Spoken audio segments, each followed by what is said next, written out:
Halo, assalamualaikum warahmatullahi wabarakatuh. Selamat pagi, salam sejahtera untuk kita semuanya. Saya Arif Fahrudin di sini ingin bercerita tentang kehidupan kita sama-sama selaku orang yang muda.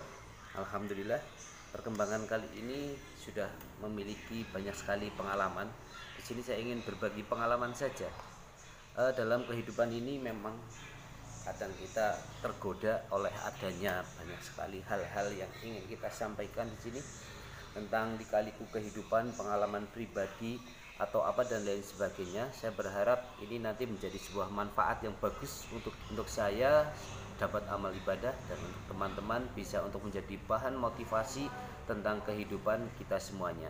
Dikatakan sukses belum sukses, tapi dikatakan ketenangan, alhamdulillah sudah mulai sedikit ada ketenangan. Baiklah teman-teman seluruh Indonesia, pada kesempatan kali ini perkenalkan dulu, nama saya Arif Fahrudin. Saya usia 27 tahun. Saya tinggal di sini, Desa Gumiwang, Kecamatan Purwonegoro, Kabupaten Banjarnegara, Provinsi Jawa Tengah, Indonesia. Ada sebuah kisah yang luar biasa di sini tentang lika-liku dalam kehidupan, di mana kadang orang itu akhirnya mempunyai prinsip, harus berprinsip dan harus menentukan jalan kehidupannya masing-masing. Di sini ada sebuah kesempatan bagi kita semuanya untuk menata diri sendiri kita. Apakah kita harus menjadi orang yang bimbang, orang yang sukses, orang yang tidak mempunyai pendirian. Baiklah, berbicara tentang keadaan sekarang, virus corona ini itu memang memukul semua lini ekonomi, dari dunia perbankan terpukul, dunia ekonomi terpukul, dunia kesehatan terpukul, dunia pemerintahan terpukul. Nah, di sini kita harus bisa pintar-pintar menyikapi tentang hal tersebut. Baiklah, barangkali Anda bertanya-tanya, siapa sih sosok saya ini? Saya sebenarnya bukan apa-apalah ya. Di sini saya hanya sedang berprinsip untuk menghindari tentang kehidupan yang ribawi. Pengalaman kerja dulu pernah menjadi seorang guru. Kalau guru wiyata itu saya melihat di sini itu kasihan, mereka berpenghasilan tidak layaknya UMR di lokasi tersebut. Mereka biasanya mendapatkan penghasilan dari upah, dari potongan dari berbagai macam guru yang sudah PNS. Mereka berjuang dengan harapan akan diangkat menjadi seorang pegawai negeri. Itu saya dulu. Saya wiyata bakti selama 2 tahun menjadi seorang guru, namun ternyata tidak kuat mentalnya karena harus menata kehidupan sendiri untuk kebutuhan sehari-hari dan lain sebagainya, tidak mampu. Akhirnya saya putuskan untuk keluar menjadi seorang guru wiyata bakti. Mungkin bagi teman-teman wiyata bakti semuanya di Indonesia sama, perjuangan wiyata bakti mereka itu belum bisa dihargai atau mungkin dikatakan jauh dari layak dengan orang-orang yang lain, padahal berpendidikan luar biasa. Ini seharusnya pemerintah bisa merumuskan tentang tanggung jawab terhadap mereka, terhadap guru-guru wiyata bakti. Kasihan mereka. Ayo dukung guru wiyata bakti. Bagi Anda yang guru wiyata bakti, sampaikan bahwa kinerja kita sangat bagus, perlu dihargai. Biaya perjuangan untuk memperoleh ijazah, sertifikat guru, sertifikasi guru itu luar biasa perjuangannya. Namun secara hasil saat ini belum bisa dihargai oleh pemerintah. Mari membuat sebuah kebijakan bersama seluruh Indonesia. Seandainya posisinya ada perhatian, kita lanjutkan. Seandainya posisinya perhatiannya kurang, di situ kita harus kreatif mencari jalan lain agar kita mempunyai penghasilan tambahan. Jangan terpaku dengan satu kegiatan menjadi guru wiyata bakti, harus kreatif di situ. Yang kedua, itu saya pengalaman itu selama 2 tahun menjadi seorang guru wiyata bakti. Kemudian di sini saya ingin menyampaikan, setelah menjadi seorang guru, saya banting setir bekerja dalam sebuah perbankan. Di sini perbankannya adalah saya bekerja dalam sebuah BPR. Alhamdulillah prestasi termasuk bagus. Saya bekerja selama 11 tahun, posisi-posisi tentang trik, tentang strategi pemasaran, penjualan, strategi mengelola karyawan, strategi apa dan lain sebagainya. Alhamdulillah sudah ada. Seandainya untuk menggembleng kita semuanya menjadi seseorang yang hebat, insya Allah bisa. Nah, di sini saya tumbang dalam dunia perbankan karena di sini saya terkena virus Qur'ani, termasuk gerakan yang mulai kepengin bebas dari riba.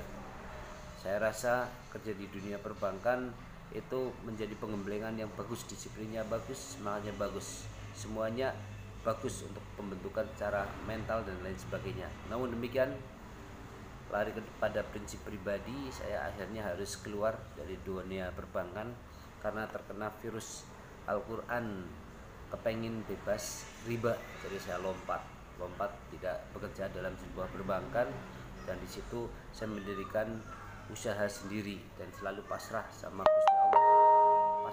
Gusti Allah. Semoga dengan pasrah kepada Gusti Allah saya diberikan jalan. Alhamdulillah pada saat ini saya terpilih menjadi seorang kepala desa di Desa Gumiwang, Kecamatan Purwonegoro, Kabupaten Banjarnegara.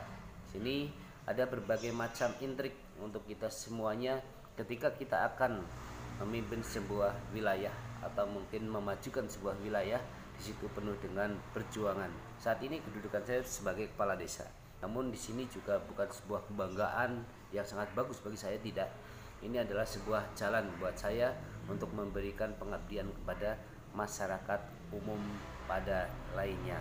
Oleh karena itu, banyak strategi yang ingin saya ciptakan untuk menciptakan sebuah lokasi yang kondusif, yaitu ada sebuah target untuk